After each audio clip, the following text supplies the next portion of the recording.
Hello, this is R.J. Deacon, reading the Supreme Court of the United States opinion syllabus in Americans for Prosperity Foundation versus Bonta, Attorney General of California. Certiorari to the United States Court of Appeals for the Ninth Circuit. Argued April 26, 2021. Decided July 1st, 2021. If you'd like to support me, you can find a bunch of links in the show notes. Charitable organizations soliciting funds in California must disclose the identities of their major donors to the State Attorney General's office. Charities must register with the Attorney General and renew their registrations annually. The Attorney General requires charities renewing their registrations to file copies of their Internal Revenue Service Form 990, a form on which tax-exempt organizations provide information about their mission, leadership, and finances. Schedule B to Form 990, the document that gives rise to the present dispute, requires organizations to disclose the names and addresses of their major donors. The state contends that having this information readily available furthers its interest in policing misconduct by charities. The petitioners are two tax-exempt charities that solicit contributions in California. Since 2001, each petitioner has renewed its registration and has filed a copy of its Form 990 with the Attorney General, as required by California Code Title 11, Section 301. To preserve their donors' anonymity, however, the petitioners have declined to file unredacted Schedule Bs, and they had until recently faced no consequences for noncompliance. In 2010, the state increased its enforcement of charities' Schedule B disclosure obligations, and the Attorney General ultimately threatened the petitioners with suspension of their registration and fines for noncompliance. The petitioners each responded by filing suit in district court, alleging that the compelled disclosure requirement violated their First Amendment rights and the rights of their donors. Disclosure of their Schedule Bs, the petitioners alleged, would make their donors less likely to contribute and would subject them to the risk of reprisals. Both organizations challenged the constitutionality of the disclosure requirement on its face and as applied to them. In each case, the district court granted preliminary injunctive relief, prohibiting the Attorney General from collecting the petitioner's Schedule B information. The Ninth Circuit vacated and remanded, reasoning that circuit precedent required rejection of the petitioner's facial challenge. Reviewing the petitioner's as-applied claims under an exacting scrutiny standard, the panel narrowed the district court's injunction, and it allowed the Attorney General to collect the petitioner's Schedule Bs, so long as they were not publicly disclosed. On remand, the district court held bench trials in both cases, after which it entered judgment for the petitioners and permanently enjoined the Attorney General from collecting their Schedule Bs. Applying exacting scrutiny, the district court held that disclosure of Schedule Bs was not narrowly tailored to the state interest in investigating charitable misconduct.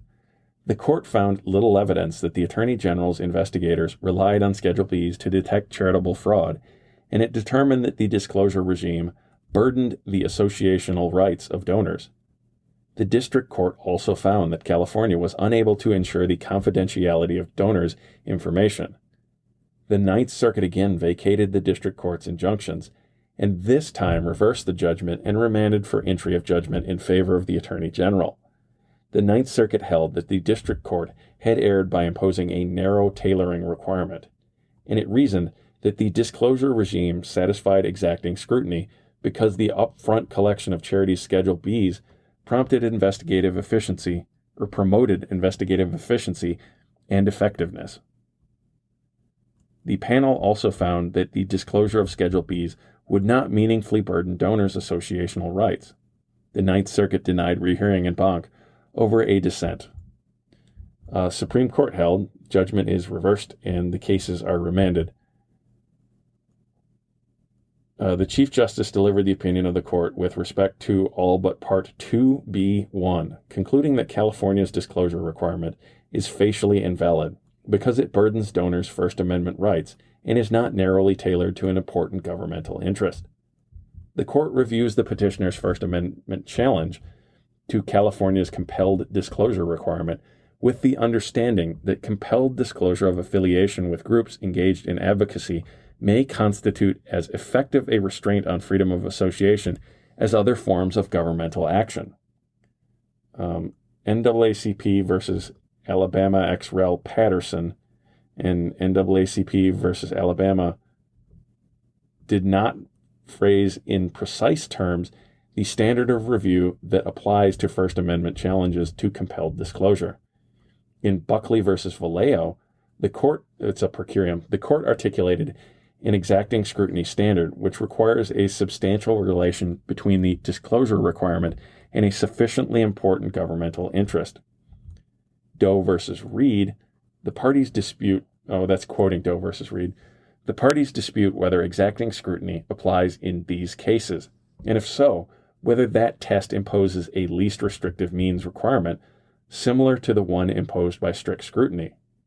The court concludes that the exacting scrutiny requires that a government-mandated disclosure regime be narrowly tailored to the government's asserted interest, even if it is not the least restrictive means of achieving that end.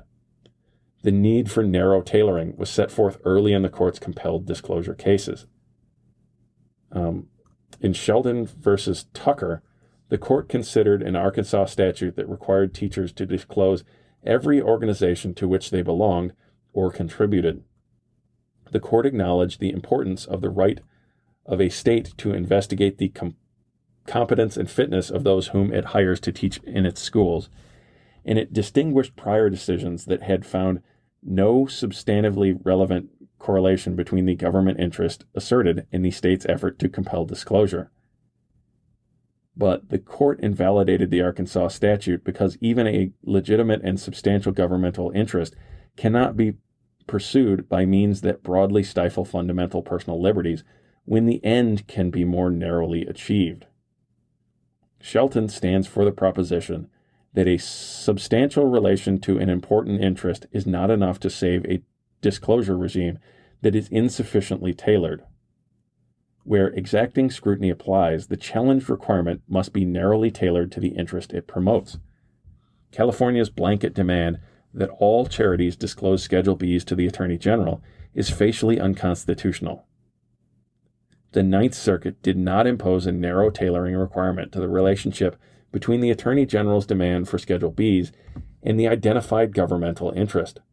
That was error under the court's precedents. And properly applied, the narrow tailoring requirement is not satisfied by California's disclosure regime. In fact, a dramatic mismatch exists between the interest the Attorney General seeks to promote and the disclosure regime that he has implemented. The court does not doubt the importance of California's interest in preventing charitable fraud and self-dealing, but the enormous amount of sensitive information collected through Schedule Bs does not form an integral part of California's fraud detection efforts.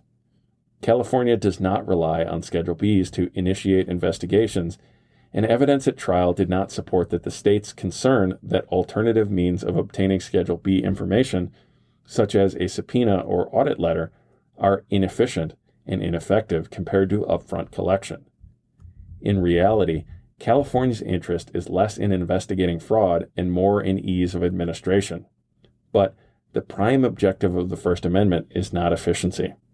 That's McCullen versus Coakley.